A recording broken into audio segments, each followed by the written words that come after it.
Chapter 4 A Heroic Rescue 500 years later, Hunters of Artemis. Since that fateful day 500 years ago, Zoe Nightshade's life had taken a 180-degree turn. Finally being outside the Garden of the Hesperides, Zoe had traveled the world with the Hunters of Artemis. Her fellow hunters had replaced the family she lost when she was banished from the garden. The hunters were her sisters, and Artemis had taken over the motherly role in Zoe's life that she lost long before she was banished. When she appeared in the middle of the hunters' camp all those years ago, she was first looked at with fear. But, after speaking to Lady Artemis and telling her the story of meeting Heracles, and then his betrayal, she was welcomed with open arms into the hunters. When Artemis asked how she simply appeared inside the hunters' camp, she had told the story Perseus had given her, that she met a woman after her exile who had recommended she seek out Artemis, and even transported her into the hunters' camp for her. At the mention of the woman, Artemis had just smiled, but Zoe thought she heard the name Lupa as she did. Regardless of who Artemis thought the woman was, Zoe had never forgotten the man that saved her life all those years ago. In the past 500 years, Zoe had only had 2 chances to contact Perseus, as the hunt was constantly moving from one hunt to the next. Both times Perseus had come to see her when she had prayed to him. Although after each visit, Zoe was just more and more baffled at the power he possessed. Instead of teleporting to her, he appeared to walk out of some kind of portal of darkness. His visits were brief, but while he was there, he spent most of the time listening attentively to Zoe tell him about her adventures, but told very little of what he had been doing in all that time. Regardless of how secretive and guarded he was about his life, Zoe had no doubt she trusted him completely. When with the hunt, Zoe had developed the man-hating tendencies that were encouraged and preached within the hunters, and it wasn't an act either. She was a man-hater along with the rest of them. She had witnessed the horrors that men commit, and had killed her share of men along with the rest of the hunters. Perseus was just her exception to the rule. She still thought about the kiss they shared all those years ago, and each time she did, she couldn't keep a blush off her face. She knew deep down inside her heart she cared for him. She just kept those feelings buried, as she had made an oath to Artemis that she intended to keep. Although she had only talked to Perseus twice since joining the hunt, she could have sworn she had seen a midnight black wolf watching her sometimes during their hunts. It seemed to have the exact same color eyes as Perseus, a beautiful mix of black and silver. But when she looked through the hunt's wolves afterwards, she could never find the wolf she thought she saw. Zoe was currently in the middle of a mission with 2 of her sisters. They had been sent by Artemis to track down a couple hellhounds that had escaped the hunters earlier in the day. With Zoe becoming the lieutenant of the hunt just last year, she was often sent with a few hunters to track down the few monsters that had managed to escape them. They had split up to track where the hellhounds had separated, with Zoe following one trail and her 2 sisters following the other. But Zoe had lost the trail of the hellhound she was following, which was very strange, as she was one of the best trackers in the hunt. As she searched for the trail again, Zoe heard a voice that made her blood turn cold, a voice she had prayed she would never hear again for the rest of her life. "Well, well, well, looks like the Titan girl has taken refuge with my dearest half-sister," the voice said mockingly from behind her. When Zoe turned around, she saw the one man she hated most in her entire existence, walking from behind a tree and into the diminishing sunlight. "Heracles," Zoe spat. She knew he had been made into a minor god after his death. She had just prayed to never see him without her mistress at her side. "Long time no see, pretty one," he replied sarcastically. "Not long enough," Zoe said, as she tried to send a silent prayer to her mistress. She knew it was pointless, though. Artemis had gone to Olympus for a council meeting, and then had to drive her moon chariot, and would not return until the next morning. Zoe figured Heracles had planned it that way. She just prayed her 2 sisters were close enough to hear the conversation and come to her aid. As he walked toward her, She could see the angry look in his eyes. She knew she was in trouble. "I don't know how you managed to attack me as I was leaving your garden, but I promise you will pay dearly for the reminder you left behind," he sneered, gesturing to the twin scars on his cheeks. As he approached her, Zoe pulled out 2 hunting knives, but knew she stood no chance against a god. He lunged toward her with impossible speed and grabbed her left arm. Before he could grab her right, she managed to make a good-sized gash from his forearm to his elbow, golden ichor flowing freely from the wound. He let loose a string of angry curses before knocking both hunting knives out of her hands and smacking her hard enough to split the skin on her cheek below her eye and make her fly back a few feet.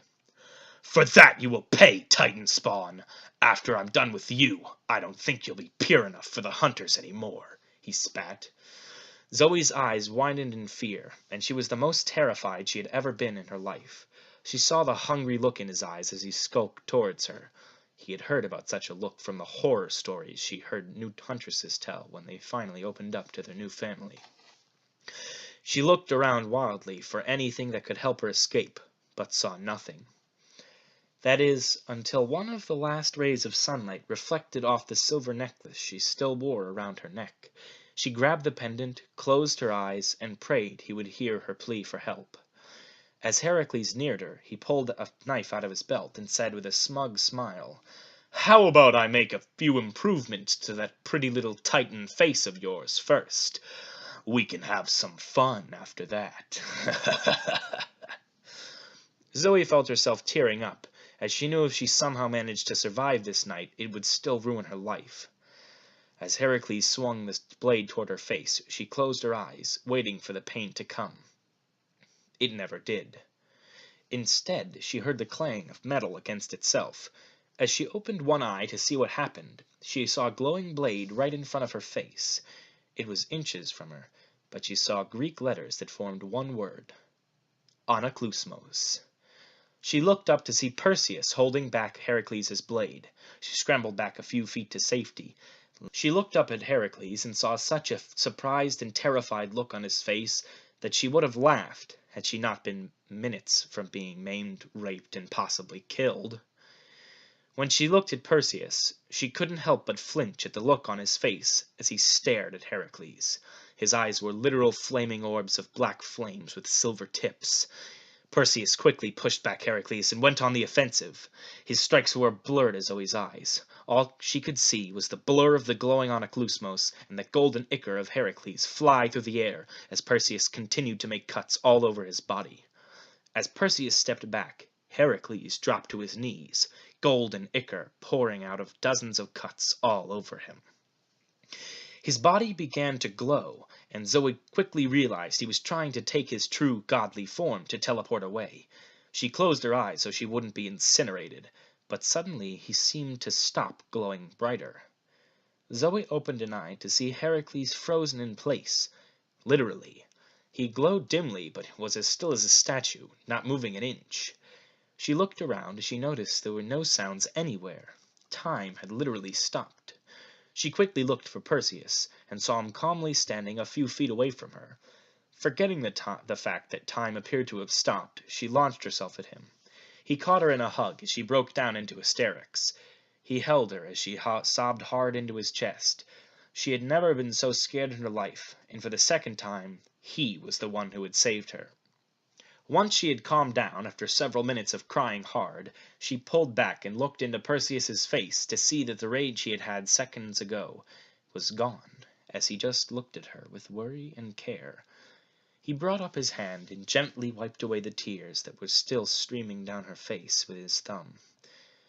Despite the situation, she felt the electric shock course through her body at his touch, and she calmed immensely. She had never felt safer than at that moment, still in his arms. She looked back over her shoulder at Heracles, to still see him frozen in place. She turned back to Perseus, only to see a sly smile on his face. "How?" she stuttered out. Despite the situation, and the fact that if this were any other scenario she would be terrified by the fact time had stopped, she wasn't. She just felt safe. Perseus looked down at her, still smiling. I told you my birth father was a powerful man. I just didn't mention my real father makes him look like a mosquito on the wall in comparison." Zoe's eyes widened comically at that moment. She had always assumed his birth father was an Olympian, and she still did, but now dozens of questions ran through her mind. She wanted to ask them all, but stopped herself. He had told her he would tell her his story when he could, and she decided to respect his wishes and not ask. Instead, she turned back to him and wrapped him in another bone-crushing hug. They stayed there holding each other for several minutes, just enjoying the moment. Eventually, Perseus released her and stepped back, smiling. Zoe couldn't help but blush at his smile. Although she still had no idea why he had such large canines, she couldn't help but think it made his smile even more handsome. "Thank you. You saved my life. You saved my dignity. If you hadn't come, I wouldn't have been able to live with the things he planned to do to me," Zoe said sincerely. At those words, Perseus's eyes caught fire again. But they quickly extinguished themselves, and he looked over at Heracles' frozen form with an evil smirk. "Well, I left him with a couple scars last time we met. Perhaps this time we ought to leave him with a couple less things," Perseus said, still smirking at the frozen god.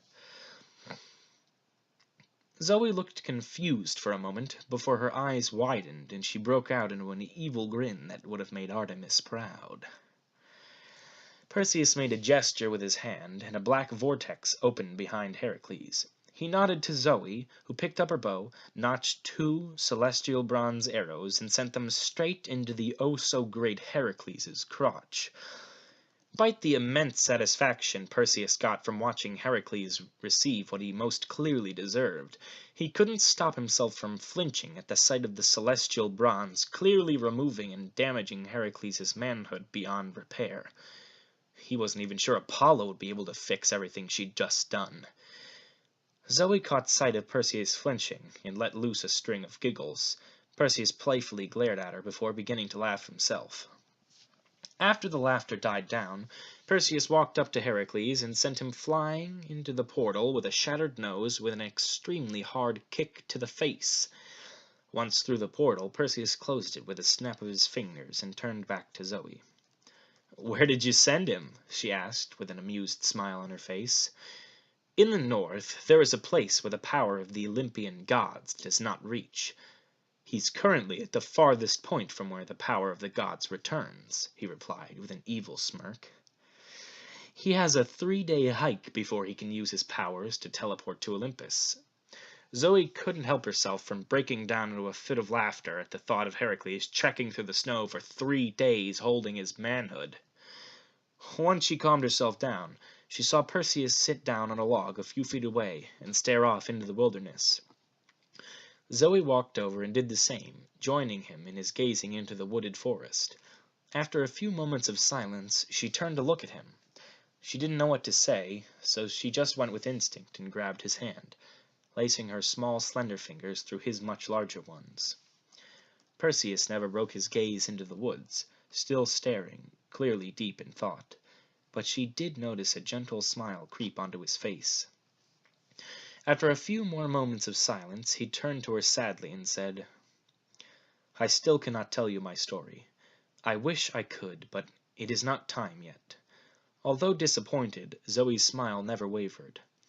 "I understand, but just so you know, when you are ready to talk about it, I'm here."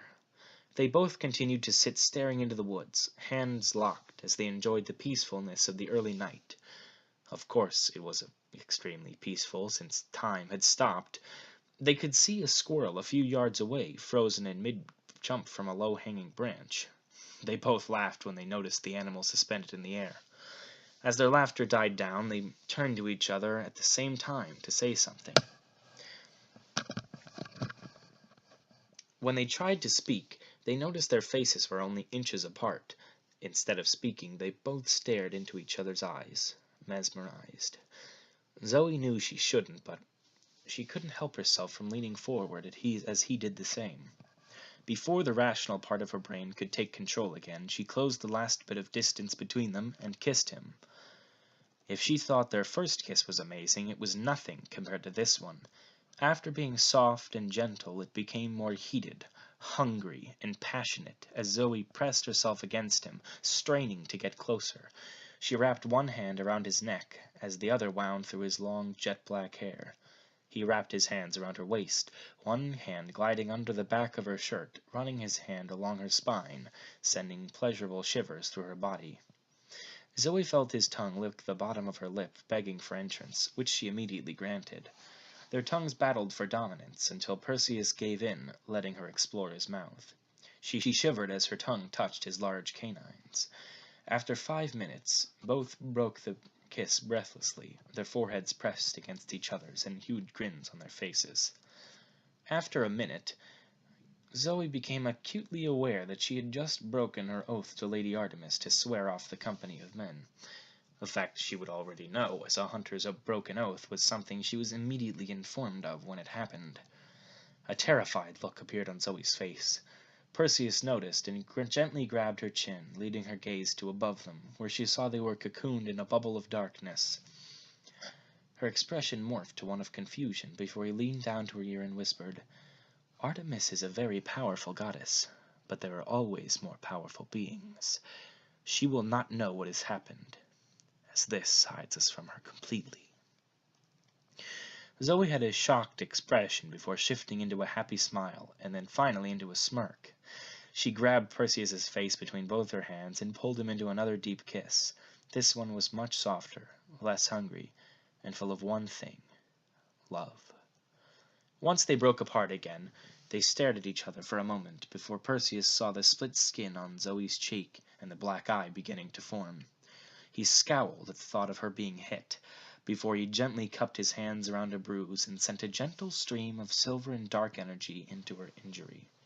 Her skin knit itself back together, and the bruise slowly faded until her skin regained the beautiful coppery tint it usually had.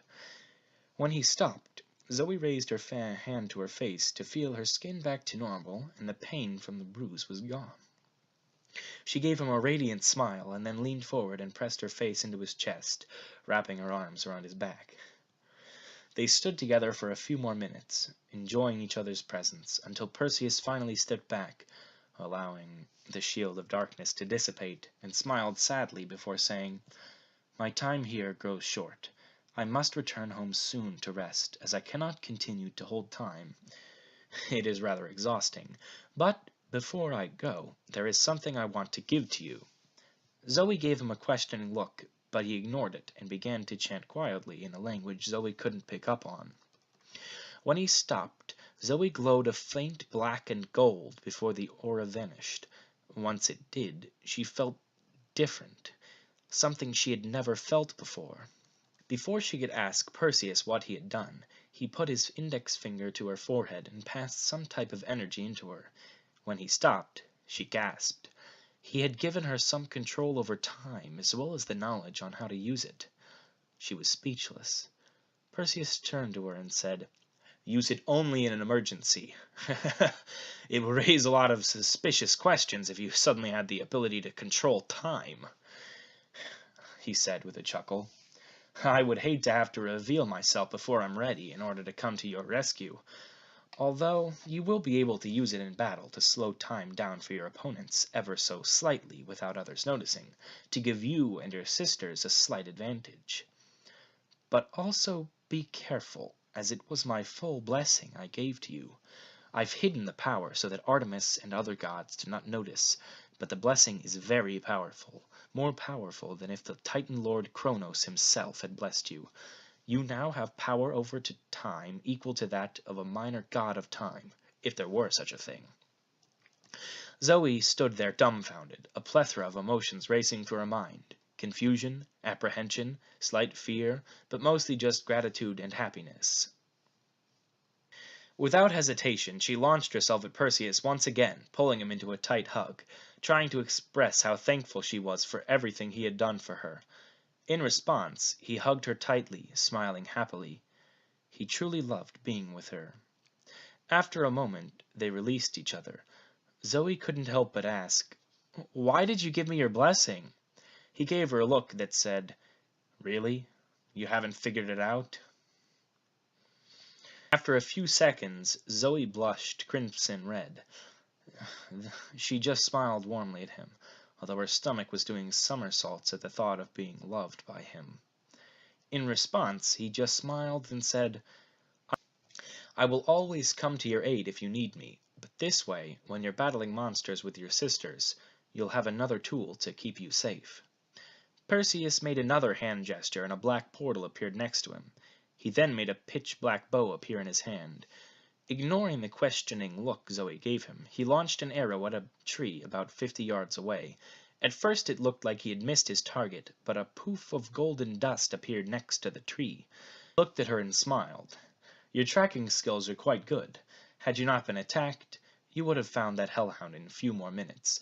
We wouldn't want you to go back to your mistress without your task completed just because of some asshole minor god." Zoe looked at him dumbfounded. He laughed and then said, "Try to call a little more often. It gets rather boring with only my father to talk to all the time." Before she could even respond, he began to glow, and a few seconds later, Zoe was staring at the wolf she knew she had seen many times in their hunts. Her eyes widened and her jaw dropped. When she heard a voice in her head she instantly knew was Perseus's say, "Like I said, it gets boring with just my father as company, so I like to make sure you're safe, even if you don't know I'm there." He then gave her a grin that only a wolf could before he jumped through the portal, instantly closing it behind him. She heard his voice in his head, again, chuckling, "Close your mouth before you catch flies." "Your sisters are in a clearing about 200 yards to your left." When his voice disappeared again, she felt a sudden jolt. She realized that time had started again. She also knew exactly what time it was, 8:57 and 36 seconds p.m. Zoe smiled and took off to her left to find her sisters.